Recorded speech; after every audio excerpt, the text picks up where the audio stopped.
Hello students, how are you.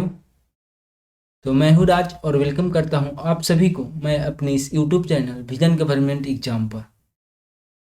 तो students, यदि आप भी इस चैनल पर न्यू लर्नर्स है तो इस चैनल को like, subscribe, share and bell icon को प्रेस करना ना भूलें, ताकि इसके बाद जो भी वीडियो अपलोड किया जाए तो इसके नोटिफिकेशन आपके पास पहुँचे और आप इजीली इस वीडियो को एक्सेस कर सकें। तो स्टूडेंट्स, यदि आप कल के क्लास को अटेंड किए होंगे तो ये आपको मालूम हुआ कि अभी ये हमारा एनसीईआरटी सीरीज चल रहा है, जिसमें हम लोग क्लास 6 से लेकर 12 तक की बेसिक टू एडवांस सारे सब्जेक्ट की पढ़ाया जा रहा है। तो जो ये हम लोग का सेशन चल रहा है तो एक कॉम्पिटिटिव लेवल का होगा, यानी कॉम्पिटिटिव लेवल के अनुसार हम लोग पढ़ेंगे। तो ये फिलहाल हम लोग का हिस्ट्री चल रहा है। हिस्ट्री के बाद में हम लोग ज्योग्राफी, पॉलिटिकल साइंस, देन इसके बाद इकोनॉमिक्स और सारे सब्जेक्ट भी पढ़ेंगे।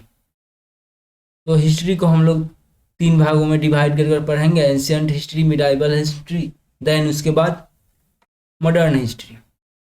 एंशियंट हिस्ट्री को बेसिक टू एडवांस में पढ़ेंगे। सबसे पहले बेसिक में ये पढ़ेंगे कि क्लास 6 का एनसीईआरटी जो बुक आता है उसको पढ़ेंगे। देन इसका एडवांस क्लास 12 में पढ़ेंगे और उसका एडवांस पढ़ेंगे जो जो जितने भी कम्पिटिटिव लेवल का जो स्टूडेंट्स है वो प्रेफर करते हैं बुक, उसका नाम है उपेंद्र सिन्हा का बुक, जो एंशियंट हिस्ट्री के लिए आता है। तो उसको पढ़ेंगे, यानी बेसिक टू एडवांस पढ़ेंगे, ताकि हमारा एक बार में ही क्लियर हो जाए। और सबसे पहले हिस्ट्री को पूरा समाप्त करेंगे, तब दूसरे सब्जेक्ट की पढ़ाई होगा। क्योंकि कई बार ऐसा होता है कि जब हम एक ही विषय को काफ़ी देर तक और काफ़ी लंबे समय तक पढ़ते हैं तो उसमें हमारा नॉलेज बिल्ड होता जाता है। तो बिना टाइम वेस्ट किए हम अपने इस सेशन की स्टार्ट करते हैं। तो ये आज का चैप्टर 2 है। चैप्टर 1 कल हमने कवर किए और ये चैप्टर 2 है, जिसका नाम है आखेट खाद्य संग्रह से भोजन उत्पादन तक। ये आप लोग देख रहे हैं, आखेट खाद्य संग्रह से भोजन उत्पादन तक। तो इस चैप्टर का नाम है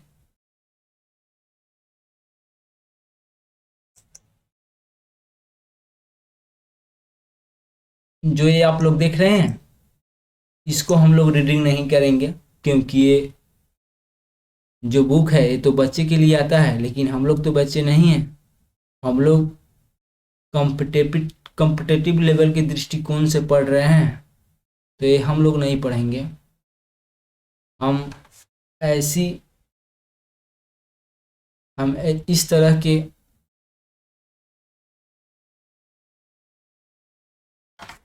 हेलो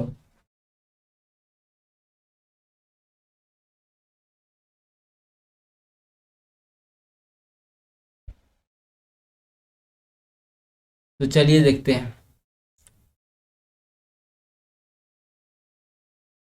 ये आप लोग देख रहे हैं,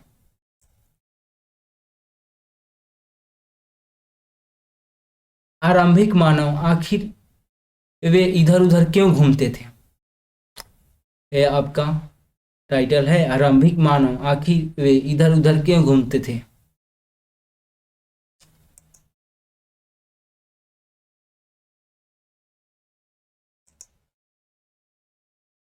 हम उन लोगों के बारे में जानते हैं जो इस उपमहाद्वीप में 20 लाख साल पहले से रहा करते थे।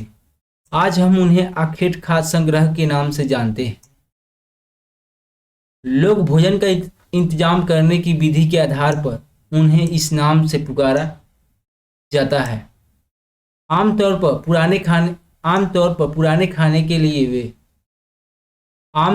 खाने के लिए वे जंगली जानवरों का शिकार करते थे, मछलियों और चिड़ियों को पकड़ते थे, फल मूल और दाने, पौधे, पत्तियों और अंडे इकट्ठा किया करते थे।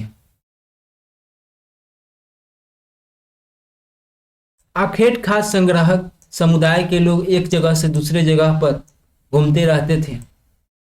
ऐसा करने के कई कारण थे।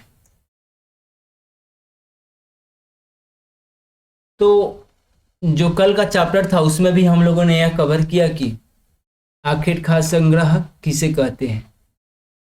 आखेट खाद्य संग्राहक हम उसे कहते हैं जो लगभग कई लाखों साल पहले से नर्मदा नदी के तट पर रहा करते थे वो लोग, और वहाँ भोजन की इंतजाम में वो शिकार करते थे और जंगलों में फल मूल आदि से वे अपना खाना की व्यवस्था करते थे, और खाने की खोज में वो एक जगह से दूसरे जगह हमेशा जाते रहते थे। उसे ही हम आखेट खाद्य संग्राहक के नाम से जानते थे। तो यहाँ पर दे रहा है कि आखेट खाद्य संग्राहक समुदाय लोग एक जगह से दूसरे जगह हमेशा घूमते रहते थे। ऐसा करने के क्या कारण थे? क्या आप लोग बता सकते हैं कि क्या कारण थे कि वे लोग हमेशा एक जगह से दूसरे जगह पर जाते थे? तो चलिए इस कारण को देखते हैं। पहला कारण देखिएगा आप लोग कि आखेट खाद्य संग्रह को एक जगह से दूसरी जगह जाने के क्या कारण है। तो पहला कारण है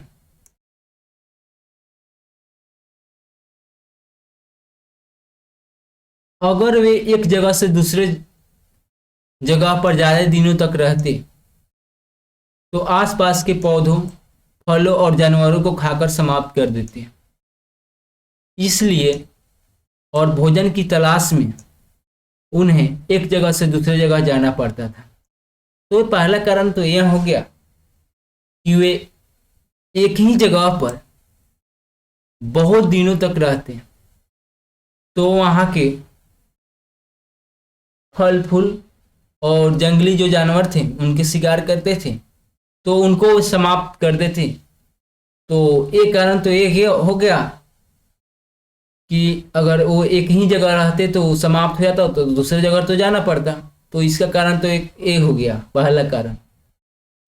दूसरा कारण देखते हैं हम लोग। दूसरा कारण यह है कि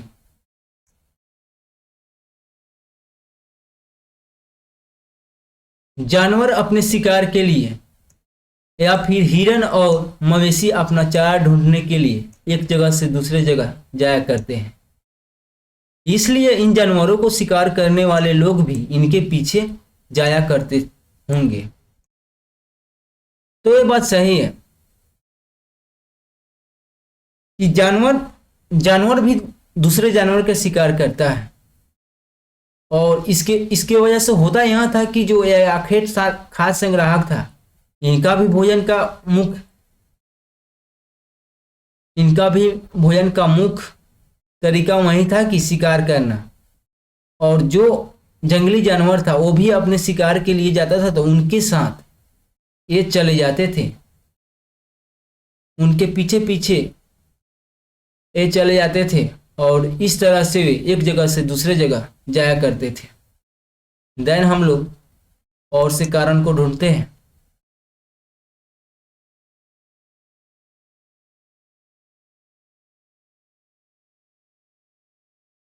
तीसरा कारण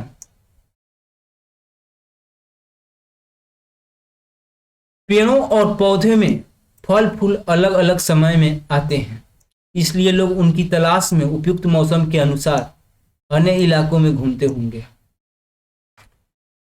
तो ये तीसरा कारण है कि जो पेड़ पौधे होते हैं उनमें फल फूल मौसम के अनुसार आता है, और इसी समय के अनुसार वे लोग एक जगह से दूसरे जगह जाते थे। ये तो तीसरा कारण हो गया है। देन हम लोग चौथे कारण को देखते हैं। चौथा कारण यह है कि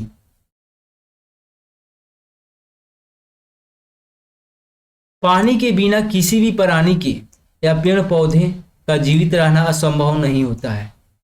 पानी झीलों, झरनों, नदियों में ही मिलता है। यद्यपि कई नदियां और झीलों का पानी कभी नहीं सूखता। कुछ झीलों और नदियों में पानी बारिश के बाद भी मिल पाता है। इसलिए ऐसी झीलों और नदियों के किनारे बसे लोगों के सूखे मौसम में पानी की तलाश में इधर उधर जाना पड़ता होगा। तो ये हम लोग देख रहे हैं कि चौथा कारण यह है कि पानी की बगैर कोई भी मनुष्य नहीं रख सकता। तो वे लोग पानी के तलाश में भी इधर उधर जाया करते थे। तो आखिर खाद्य संग्रह के जाने के कई कारण थे, हम लोगों ने देखा। हम आगे बढ़ते हैं।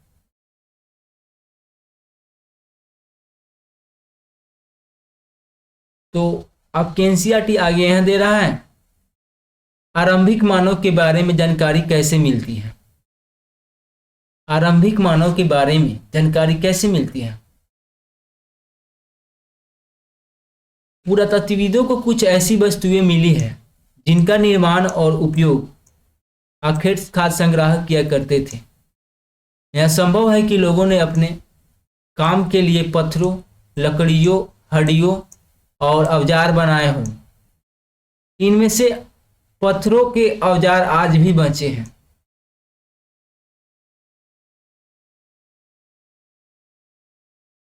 इनमें से कुछ औजारों का उपयोग फल फूल काटने, हड्डियों और मांस काटने तथा पेड़ों की छाल और जानवरों की खाल उतारने के लिए किया जाता था।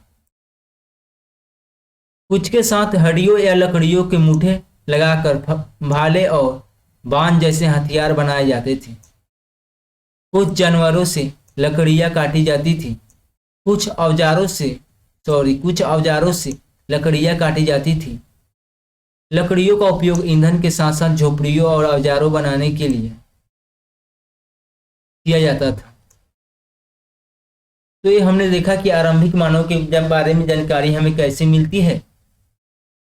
तो आरंभिक मानव के बारे में जानकारी हमें इस प्रकार मिलती है कि लोगों ने काम के लिए पत्थरों, लकड़ियों और हड्डियों का औजार बनाया है और इनमें से पत्थरों का औजार आज भी बचे हैं।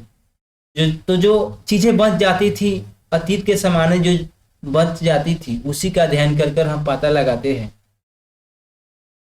तो जो हम लोग को मिला, इनमें से कुछ औजारों का उपयोग फल फूल काटने और हड्डियां और मांस को काटने, पेड़ों की छाल और जानवरों की खाल उतारने के लिए किया जाता था। और कुछ हड्डियों या लकड़ियों को मुठे लगाकर भाले और बाण जैसे हथियार बनाए जाते थे।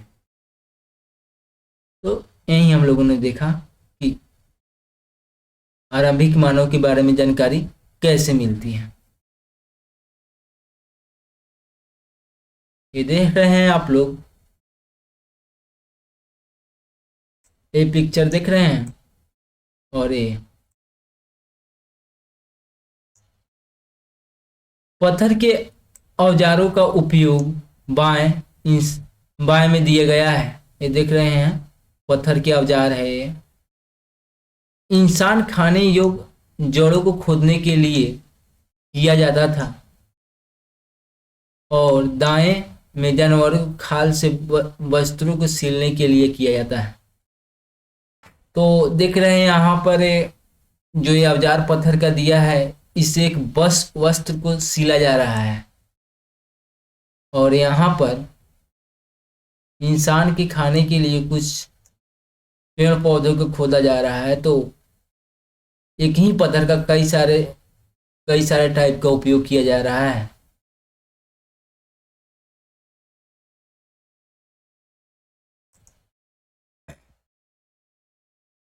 रहने की जगह को निर्धारित करना।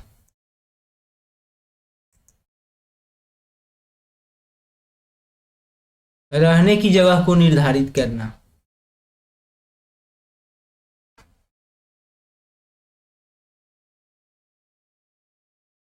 मानचित्र 2 को देखो। लाल त्रिकोण वाले स्थान वे पूरा स्थल है जहां पर आखिर खाद्य संग्रह होने का प्रमाण मिला है। इनके अलावा वे भी और कई स्थान आखिर खाद्य संग्रह रहा करते थे। मानचित्र में सिर्फ कुछ गिने चुने स्थान ही चिन्हित किए गए हैं और कई पुरास्थल नदियों और झीलों के किनारे पाए गए हैं। तो चलिए हम मानचित्र 2 में देखते हैं कि लाल त्रिकोण वाले जो पुरास्थल है जहां पर आखेट खाद्य संग्राहक होने का प्रमाण किया है, मिला है।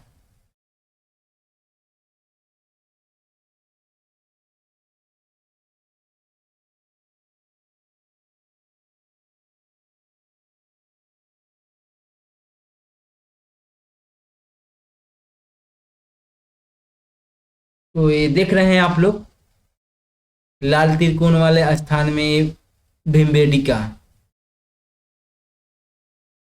ये है भीमबेटका, जहां जहां पर आखेट खाद्य संग्रह होने का प्रमाण मिला है।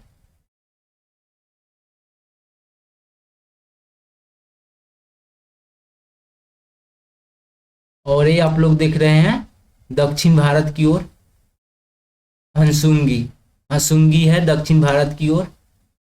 और ये आप लोग देख रहे हैं कुरनूल गुफाएं।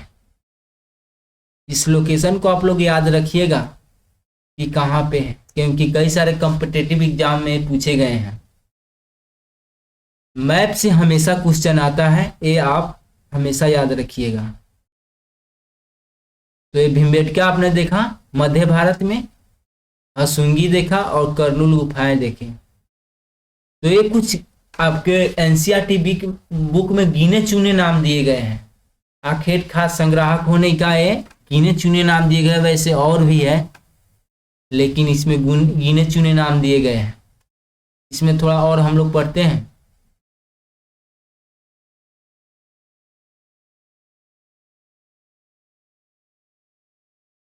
चूंकि पत्थर के उपकरण बहुत महत्वपूर्ण थे, इसलिए लोग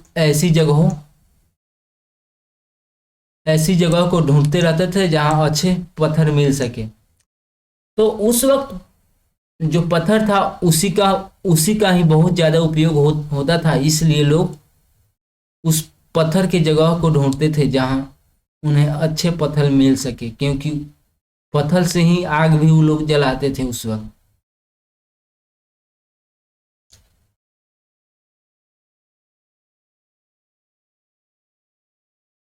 ये देख रहे हैं,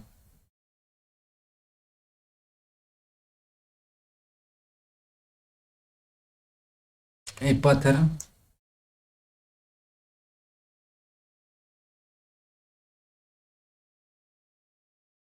अच्छा, अब आपको कल हमने आपको बतलाए थे कि पुरातत्वविद किसे कहा जाता है। अब यहाँ पर उसी से रिलेटेड यहाँ पर दिया गया है कि पूरा स्थल किसे कहते हैं। पूरा स्थल किसे कहते हैं, तो पूरा स्थल उस स्थान को कहते हैं जहां औजार, बर्तन और इमारत जैसे वस्तुओं को अवशेष मिलते हैं। ऐसी वस्तुओं का निर्माण लोगों ने अपने कामों के लिए किया था और बाद में वे उन्हें वहीं पे छोड़ दिए। जमीन के ऊपर, अंदर, कभी कभी समुद्र और नदियों के तल में भी पाए जाते हैं। इन्हें पूरा स्थलों के बारे में आपको अगले अध्याय में बताया गया है जाएगा। तो कल हमने पढ़ा पुरातात्विक किसे कहते हैं, तो आज उसी से रिलेटेड आया है कि पूरा स्थल किसे कहते हैं। तो पूरा स्थल उस स्थान को कहते हैं जहां पर कुछ पहले के जमाने के कोई चीज मिलता है, कोई बर्तन मिलता है, कोई औजार मिलता है। तो उस जहां पर मिलता है उसी स्थान को हम लोग पूरा स्थल कहते हैं। और जो लोग इन चीजों का अध्ययन करता है उसे पुरातात्विक कहते हैं। ये आप याद रखिएगा।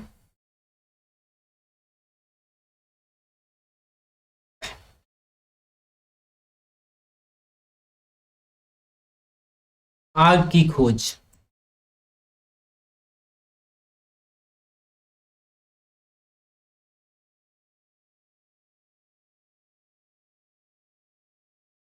तो आग की खोज किस प्रकार हुई ये हम लोग देखते हैं थोड़ा।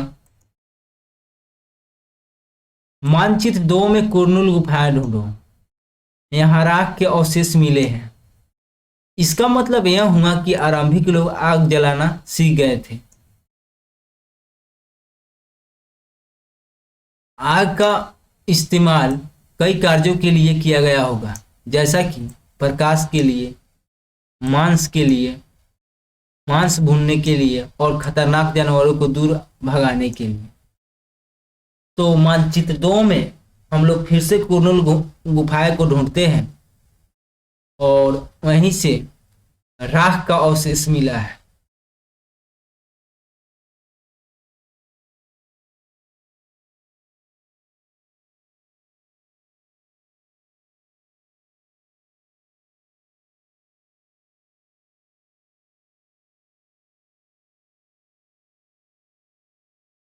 ये देख रहे हैं आप लोग कुरनूल गुफाएं। ये रहा कुरनूल गुफाएं, जो ये दक्षिण भारत में पड़ता है। यहां से राख का अवशेष मिला है, यहां से। तो राख का अवशेष कब मिल सकता है? जब वहां पर आग का प्रयोग किया गया हो।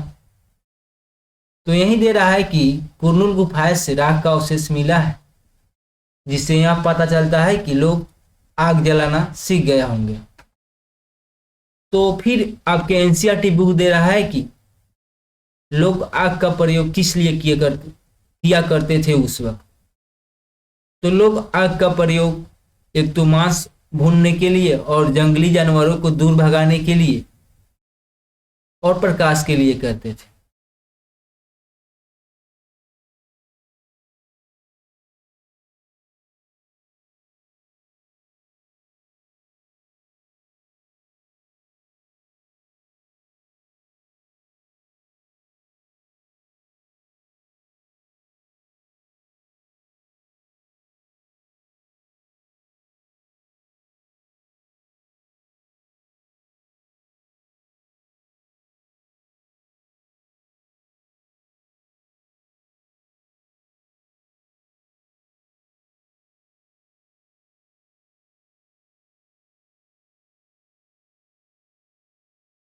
नाम और तिथियां।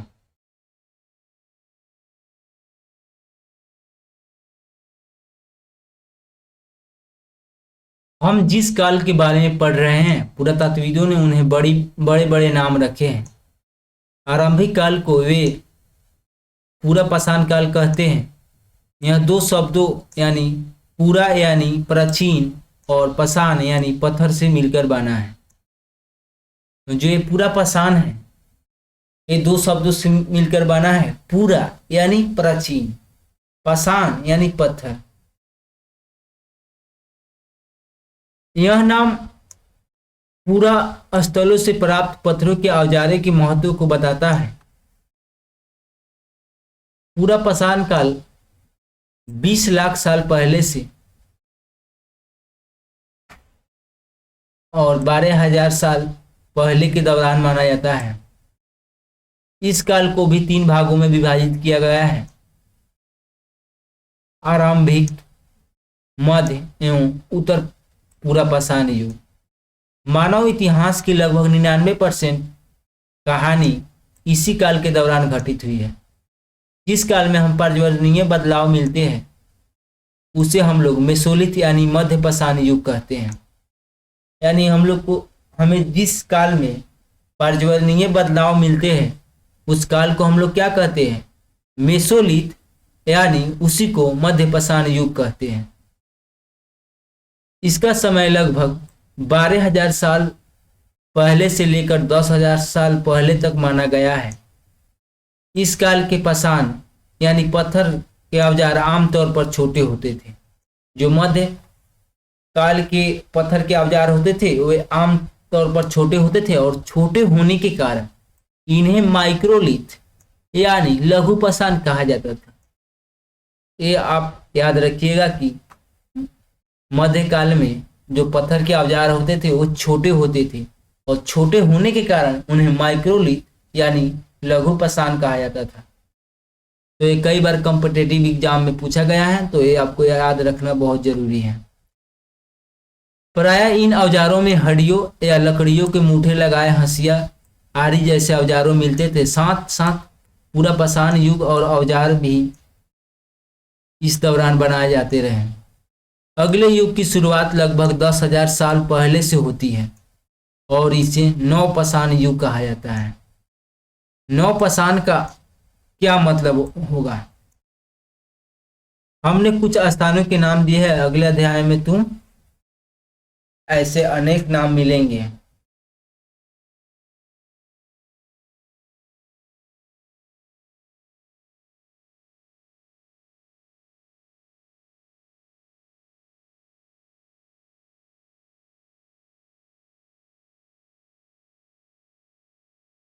बदलती जलवायु, तो हमने भल अभी पीछे पढ़ा कि जहां से पर्यावरणीय बदलाव बदलाव मिलता है उस काल को हम लोग मध्यपाषाण काल कहते हैं। तो वही दिया है कि लगभग 12,000 साल पहले दुनिया की जलवायु में बड़े बदलाव आया और गर्मी बढ़ने लगी। इसके परिणाम स्वरूप यह हुआ कि कई क्षेत्रों में घास वाले मैदान बनने लगे। इससे हिरण, बारहसिंगा, भेड़, बकरी और गाय जैसे उन जानवरों का संख्या बढ़ी जो घास खाकर जिंदा रह सकते हैं। जो लोग इन जानवरों को शिकार करते थे वे भी इनके पीछे आए और इनके खाने पीने के आदतों और प्रजनन के समय की जानकारी हासिल करने लगे। हो सकता है कि तब लोग इन जानवरों को पकड़कर अपनी जरूरत के अनुसार पालने की बात सोचने लगी हो। साथ ही साथ इस काल में मछली भी भोजन का महत्वपूर्ण स्रोत बन गई। तो यही दिया गया है कि बदलती जलवायु, तो बदलती जलवायु में यह हुआ कि अचानक गर्मी बढ़ने लगी और इसका परिणाम स्वरूप यह हुआ कि घास के मैदान बनने लगे और घास का मैदान बनने लगे तो इससे यह हुआ कि जो जंगली जानवर थे वे इसके प्रति आकर्षित होने लगे, क्योंकि घास है तो वो लोग तो आएंगे ही। और जब जंगली जानवर आने लगे तो प्रारंभिक जो मानव थे उनको जो जानवर अच्छे लगे उनको वे लोग पालतू बनाए, पालतू बनाने का प्रयत्न करने लगे।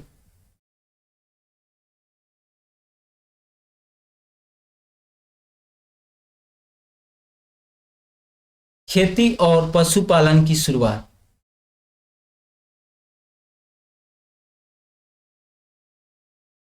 इस दौरान उपमहाद्वीप के भिन्न भिन्न इलाकों में गेहूं, जौ और धान जैसी अनाज प्राकृतिक रूप से उगने लगे थे। शायद महिलाओं, पुरुषों और बच्चों ने इन अनाजों को भोजन के लिए बटोरना शुरू कर दिया होगा। साथ ही वे यह भी सीखने लगे होंगे कि यह अनाज कहाँ उगते थे और कब पककर तैयार होते थे। ऐसा करते करते लोगों ने इन अनाज को खुद पैदा करना सीख लिया होगा। इस प्रकार धीरे धीरे वे कृषक बन गए होंगे। तो यही दे रहा है आपकी एनसीईआरटी बुक की खेती और पशुपालन की शुरुआत क्यों हुई। तो हमने पिछले अभी हम लोग पढ़ा है कि अचानक गर्मी बढ़ने लगती है और अपने आप ही घास के मैदान बनने लगती है, जिससे जंगली जानवर आकर्षित होने लगता है और उसे पालतू बनाया जाने लगा है। तो जब जानवरों को पालतू बनाने जाने लगा तो हुआ यह कि जब आप पालतू बनाइएगा तो उसके लिए तो आपको वहां पर रहना पड़ेगा। और इस तरह से एक जगह रहते रहते आदमी यह सोचने लगा कि अब कुछ किया जाए। देन उन्होंने खेती की ओर ध्यान दिया।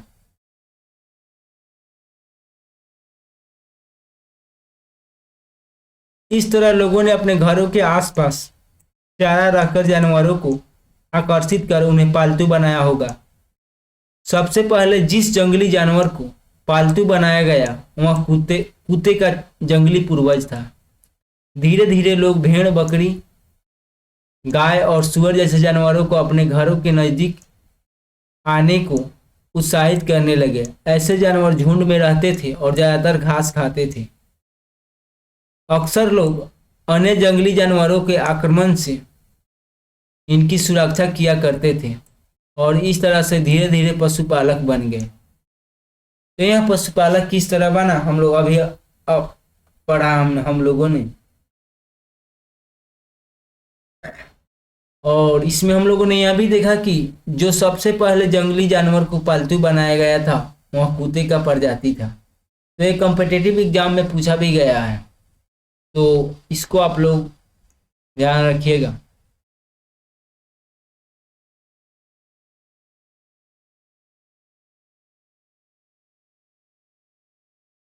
बसने की प्रक्रिया,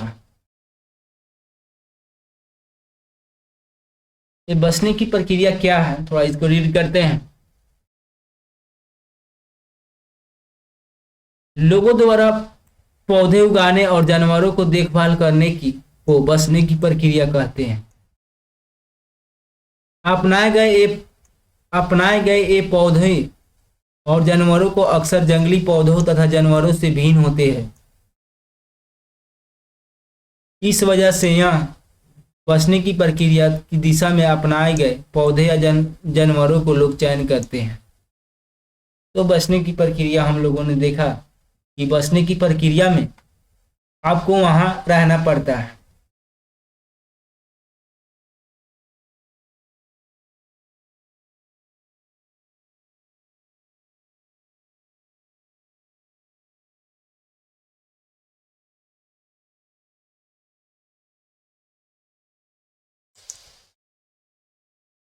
एक नवीन जीवन शैली की शुरुआत,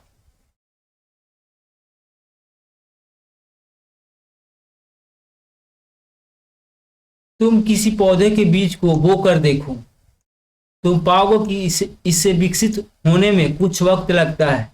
इसे कुछ दिन और महीने या फिर साल तक लग सकता है। इसलिए जब लोग पौधे उगाने लगे तो उनकी देखभाल के लिए उन्हें एक जगह पर लंबे समय तक रहना पड़ा था। बीज बोने से लेकर फसल को पकाने तक पौधे की सिंचाई करने, खरपतवार हटाने, जानवरों और कीड़ों से उनकी सुरक्षा करने जैसे बहुत से काम शामिल थे। कटाई के बाद अनाजों का उपयोग बहुत संभाल कर करना पड़ता था। अनाज को भोजन और बीज दोनों ही के रूप में बचाकर रखना आवश्यक होता था। इसलिए लोगों को इसके भंडारण की बात सोचनी पड़ी होगी और बहुत से इलाकों में लोगों ने मिट्टी के बड़े बड़े बर्तन बनाए, टोकरियां बुनी या फिर जमीन में गड्ढा खोदा। क्या तुम्हें लगता है कि शिकारी या भोजन संग्रह करने वाले बर्तन बनाते और उनका प्रयोग करते होंगे? अपने जवाब दीजिए। तो हमने यहाँ अभी पीछे देखा कि एक नवीन जीवन शैली की शुरुआत कैसी होती है। तो एक नवीन जीवन शैली की शुरुआत यहाँ होती है कि अब लोग बसने लगे यहाँ की, इसका मतलब यह हुआ कि लोग अब फसल उगाने लगे। तो हम सब तो भारत देश से है, तो हम लोग हमारा खेती ही प्रधान है। तो इसमें यह दे रहा है कि लोग बसने क्यों लगे। तो इस तरह हुआ कि जब आप खेती करते हैं तो उसमें सबसे पहले आप बीज डालना पड़ता है, देन उसका सिंचाई करना पड़ता है, निराई करना पड़ता है, फिर उसे काटना पड़ता है। यानी एक पूरा चक्कर लगा रहता है, उसमें टाइम लगता है। और इस तरह से लोग काफी समय तक एक ही जगह पर रहने लगे और फिर ये बसने की प्रक्रिया शुरू हो गई। इसी को नवीन जीवन शैली कहते हैं, जहाँ एक ही जगह पर काफी समय तक अब लोग रहने लगे थे। पहले क्या होता था कि भोजन की तलाश में लोग एक जगह से दूसरे जगह पर हमेशा जाते रहते थे।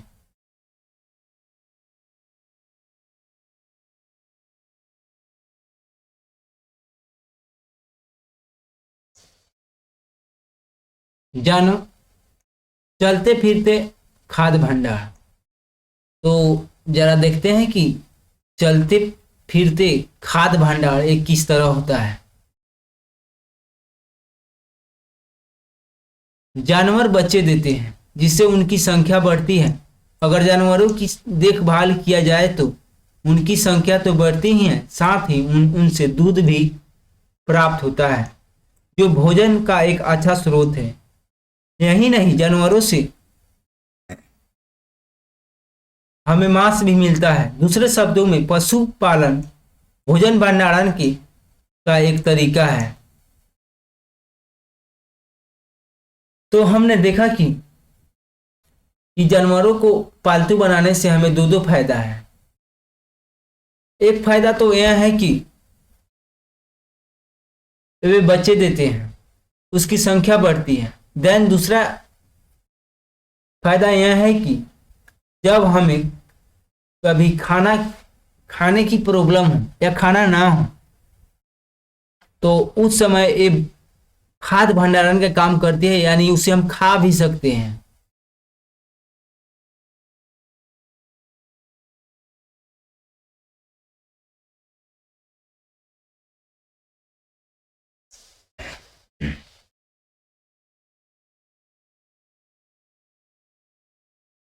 आओ कृषकों और पशुपालकों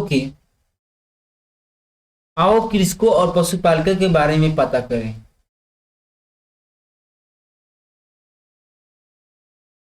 मानचित्र 2 में और पृष्ठ संख्या 13 में देखो, क्या तुम्हें कोई नीले वर्ग का दिखाई दे रहा है? इनमें से प्रत्येक बिंदु उस जगह को दर्शाता है जहां पुरातत्वविदों को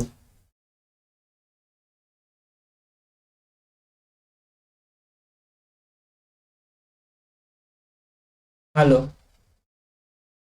मानचित्र 2 और पृष्ठ संख्या 13 को देखो, क्या तुम्हें कोई नीले वर्ग का दिखाई दे रहा है? इनमें से प्रत्येक बिंदु उस जगह को दर्शाता है जहां पुरातत्वविदों को शुरुआती कृषकों और पशुपालकों के होने का साक्ष्य मिला है।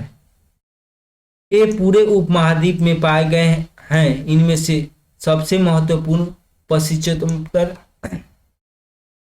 क्षेत्र में है, आधुनिक कश्मीर में और पूर्व दक्षिण भारत में पाए गए हैं।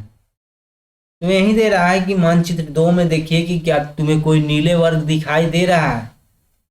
इनमें से प्रत्येक बिंदु उस जगह को दर्शाता है जहां पुरातत्वविदों को शुरुआती कृषकों और पशुपालकों होने का साक्ष्य मिला है। तो चलिए हम लोग मानचित्र 2 में देखते हैं कि जो शुरुआती कृषक लोग थे वे कहाँ पर थे, किस जगह पर थे, कृषक और पशुपालक।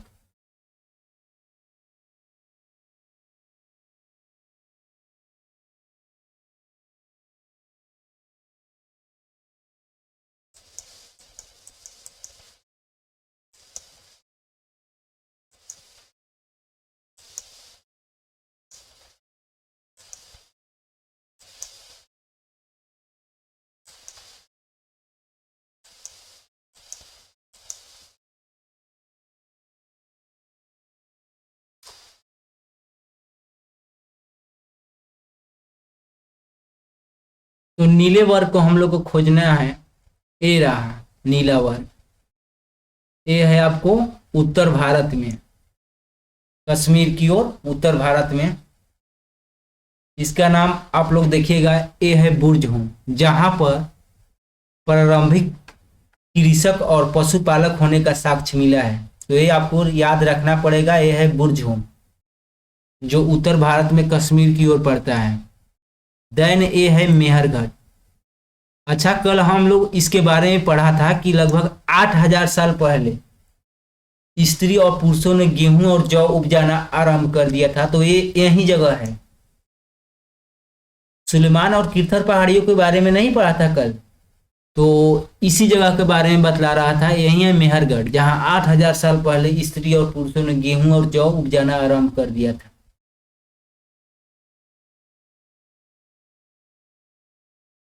देन ए है पूर्वी क्षेत्र, दाउंजली हेडिंग, इसका नाम याद रखिएगा, जहां कृषक और पशुपालक होने का साक्ष्य मिला है, दाउंजली होर्डिंग, ये देख रहे हैं आप लोग। देन ये देख रहे हैं चिरांद, यहां भी कृषक और पशुपालक होने का साक्ष्य मिला है। और ये देख लीजिए, यहां पर दूगो है, देख रहे हैं आप लोग, कुलहिड़वा, कुलहिड़वा और महागढ़, कुलहिड़वा और महागढ़, ये लोकेशन को आप लोग अच्छे से देखना है, क्योंकि इसी से अब क्वेश्चन पूछा जा रहा है कॉम्पिटिटिव एग्जाम में। मैप से रिलेटेड काफी क्वेश्चन पूछे जा रहे हैं, तो ये आप लोग को ध्यान में देखना है। सबसे पहले आपने यहाँ पर देखा उत्तर भारत में बुर्जहोम जो कश्मीर की ओर है। देन आपने उत्तर पश्चिम की ओर ने देखा मेहरगढ़, ये मेहरगढ़ आप लोग देख रहे हैं उत्तर पश्चिम की ओर। देन हम लोगों ने उत्तर पूर्व की ओर देखा दाउंजली होर्डिंग, ये देख रहे हैं आप लोग दाउंजली होर्डिंग। और ये है चिरांद, चिरांद इसको आप लोग देख रहे हैं। और यहाँ पर है दो जगह, मतलब दो लोकेशन है, एक है महागढ़ और एक है कुलिहाड़वा। तो ये सब अभी जो बतलाए हैं ये है जहाँ पर कृषक और पशुपालक होने का साक्ष्य मिला है, तो ये आप लोग याद रखिएगा। हाँ, और उसके बाद में दक्षिण भारत में भी है, ये देख रहे हैं हल्तूर है, हल्तूर, दक्षिण भारत में हल्तूर है। और पयमपल्ली, पयमपरी है, पयमपरी, पयमपल्ली। तो एक बार और आप सभी को रिवाइज करा देता हूँ काफी, क्योंकि ये काफी इंपॉर्टेंट है, हमेशा इससे क्वेश्चन पूछा जाता है। उत्तर भारत में सबसे पहले आपने देखा बुर्जहोम को, ये रहा बुर्जहोम, ये हो गया उत्तर भारत में बुर्जहोम। देन आप लोगों ने देखा उत्तर पश्चिम में, उत्तर पश्चिम में महागढ़, मेहरगढ़, मेहरगढ़ देखा आप लोगों ने। देन उत्तर पूरब, उत्तर पूरब में आप लोगों ने देखा दाउंजली हेडिंग, दाउंजली हेडिंग। देन आप लोगों ने देखा है चिरांद, उत्तर की ओर ये भी है चिरांद। और यहाँ पर दो लोकेशन को आपने देखा कुलहिड़वा और महागढ़। और उसके बाद में आप लोगों ने देखा दक्षिण भारत में पयमपल्ली, कावेरी नदी के पास है पयमपल्ली और हल्तूर। तो इन जगहों पर कृषक और पशुपालक होने का साक्ष्य मिला है।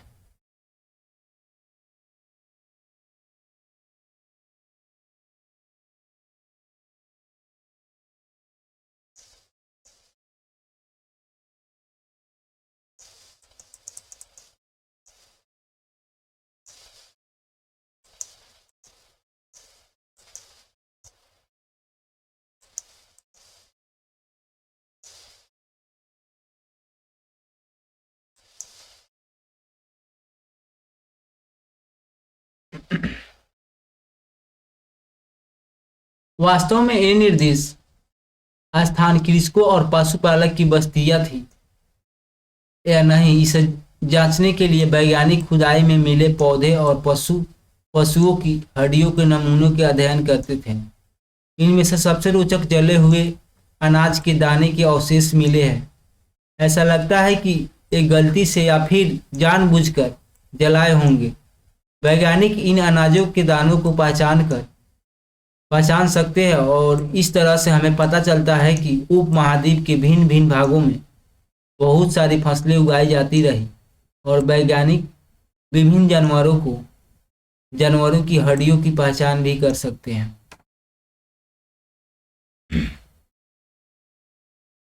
अस्थायी जीवन की ओर,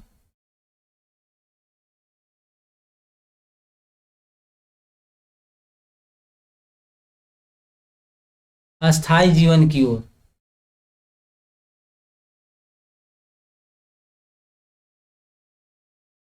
पुरातत्वविदों को कुछ पुरास्थलों पर झोपड़ियों घरों के निशान मिले हैं, जैसे कि बुरझोम। अभी हमने देखा ना बुरझोम को, उत्तर भारत में देखा बुरझोम को, कश्मीर के पास देखा हम लोगों ने।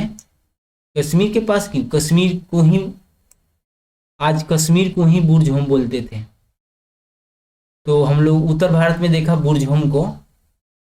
तो वहीं दे रहा है कि पुरातत्वविदों को कुछ पुरास्थलों पर झोपड़ियों और घरों के निशान मिले हैं, जैसे कि बुरझोम जो कश्मीर में है। ये लोग गड्ढे के नीचे घर बनाते थे, जिन्हें गर्तवास कहा जाता था। वे लोग गड्ढा बनाकर और उसके अंदर घर बनाते थे, ठीक है, उसके अंदर घर बनाते थे, जिसे गर्तवास कहा जाता था।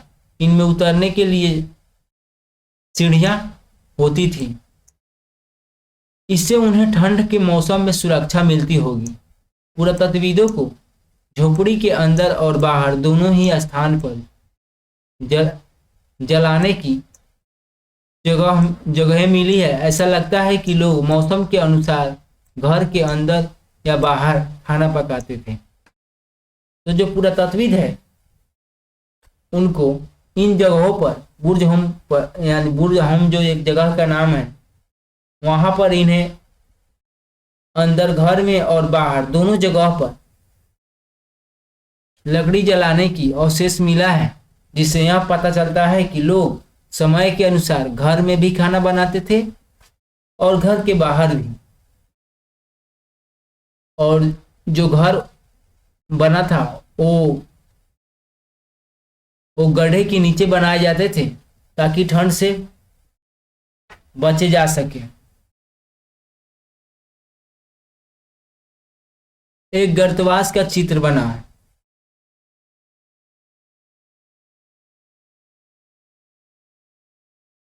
बहुत सारी जगहों से पत्थरों के औजार भी मिले हैं। इनमें से कई ऐसे हैं जो पुरापाषाण युगीन उपकरणों से भिन्न है, इसीलिए इन्हें नवपाषाण युग कहा माना गया है।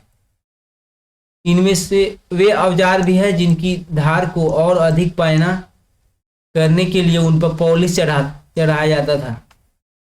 ओखली और मूसल का प्रयोग आज तक उन वनस्पतियों से प्राप्त अन्य चीजों को पीसने के लिए किया जाता था, और आज हजारों साल बाद भी ओखली और मूसल का प्रयोग अनाज पीसने के लिए किया जाता था। उसी तरह प्राचीन प्रस्तर युगीन औजारों का निर्माण प्रयोग लगातार होता रहा, और कुछ औजार हड्डियों से भी बनाए जाते थे।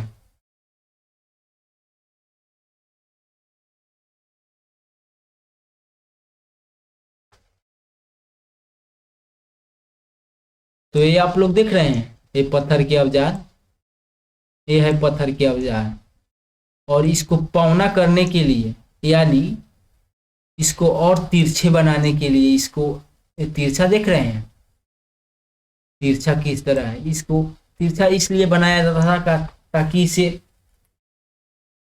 पैना कर सके, यानी तेज धार बना सके, ताकि किसी भी चीज को आसानी से काट सके, या जमीन में अगर खोदना पड़े तो जल्दी खोद दे। तो इस पर पॉलिश चढ़ाया जाता था ताकि ये अधिक पौना हो, यानी धारेदार हो।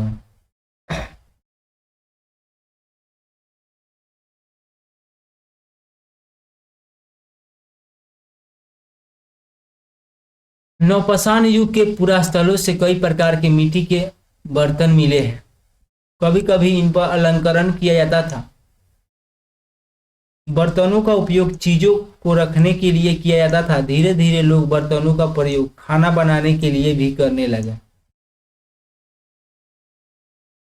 चावल, गेहूं, दलहन जैसे अनाज अब आहार का महत्वपूर्ण हिस्सा बन गए थे। इसके साथ साथ अब लोग कपड़े भी बुनने लगे थे, इसलिए कपास जैसी आवश्यक पौधे उगाए जा सकते थे। क्या ये परिवर्तन हर जगह एक साथ ही आ गए होंगे, या ऐसी बात नहीं है। एक तरफ जहाँ कई जगहों पर स्त्री और पुरुष शिकार और भोजन संग्रह का काम करते रहे थे, वहीं अन्य लोगों ने हजारों सालों के दरमियान धीरे धीरे खेती, पशुपालन और बहुत जगह लोग मौसम के मुताबिक अदल बदल कर अपनी जीविका चलाया करते थे।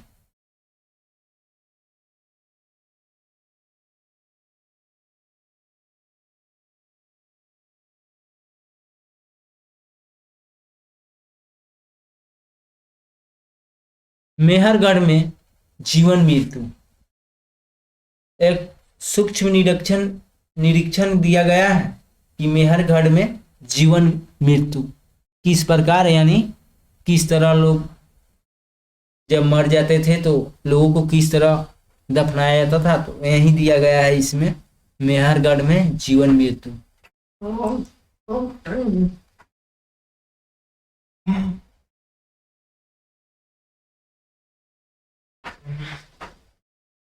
मानचित्र 2 में मेहरगढ़ ढूंढो। यह ईरान जाने वाले सबसे महत्वपूर्ण रास्ते बुलंद दर्रे के पास एक हरा भरा समतल स्थान है। तो अभी हमने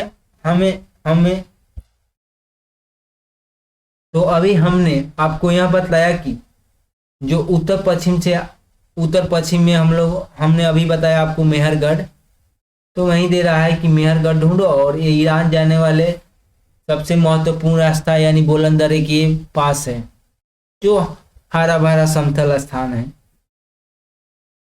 मेहरगढ़ संभवतः वह स्थान है जहाँ के स्त्री और पुरुषों ने इस इलाके में सबसे पहले गेहूं और जौ उगाना, भेड़ बकरी पालना सीख लिया था।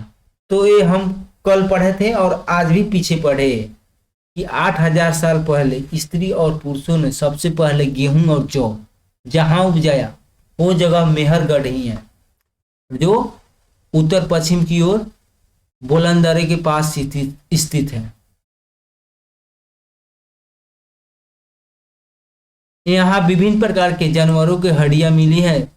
इनमें हिरन तथा सुअर जैसे जंगली जानवरों और भेड़ बकरियों की हड्डियां भी मिले हैं। मेहरगढ़ में इसके अलावा चौकोर और आयताकार घरों के अवशेष भी मिले हैं। प्रत्येक घर में 4 या उससे ज्यादा कमरे हैं, जिनमें से कुछ संभवतः भंडारण के काम आते होंगे। मृत्यु के बाद सामान्यतः मृतक के सगे संबंधी उसके प्रति सम्मान जताते हैं।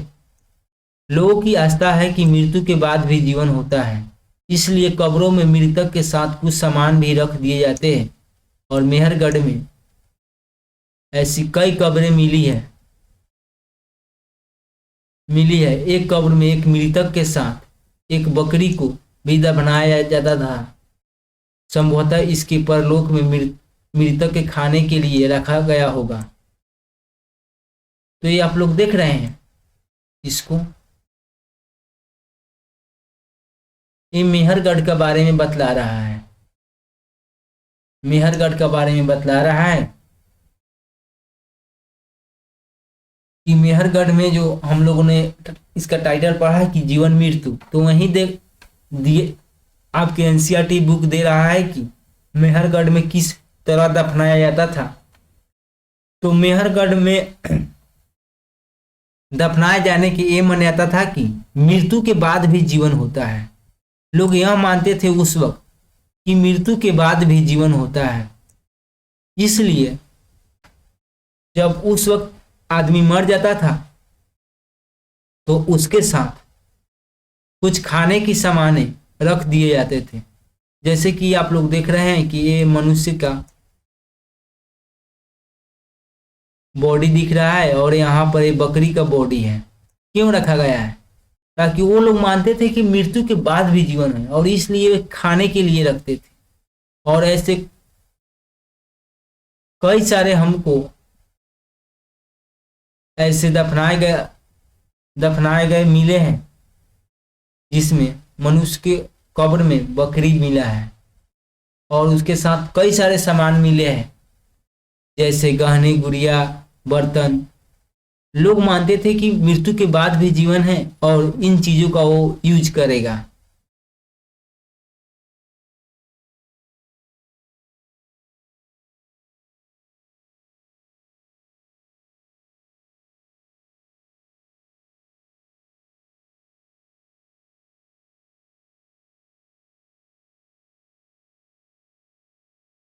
तो ये चैप्टर तो यहीं समाप्त होता है।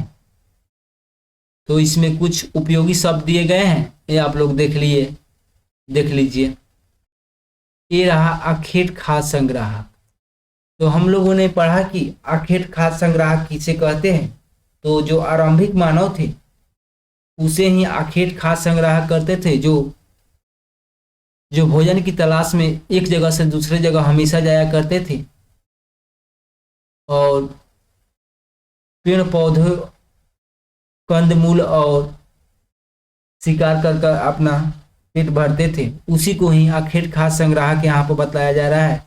देन पूरा स्थल उस स्थान को कहते हैं जहां से हमें कुछ मिलता है। जब हम खुदाई करते हैं वहां से कुछ मिलता है, उसी को हम लोग पूरा स्थल कहते हैं। जहाँ उद्योग स्थल तो आप लोग जानते ही होंगे। और हमने पूरा पाषाण पढ़ा और मध्य पाषाण काल पढ़ा और लघु पाषाण पढ़ा। देन कृषक आप लोग जानते ही होंगे और पशुपालक और एक कब्रें। तो यह चैप्टर तो समाप्त हो गया। कल हम तीसरे चैप्टर की शुरुआत करेंगे। तो फ्रेंड्स, यदि आपको ये सेशन अच्छा लगा होगा तो like, subscribe, share and bell icon को प्रेस जरूर कीजिएगा। तो thanks for watching this video. मिलते हैं कल।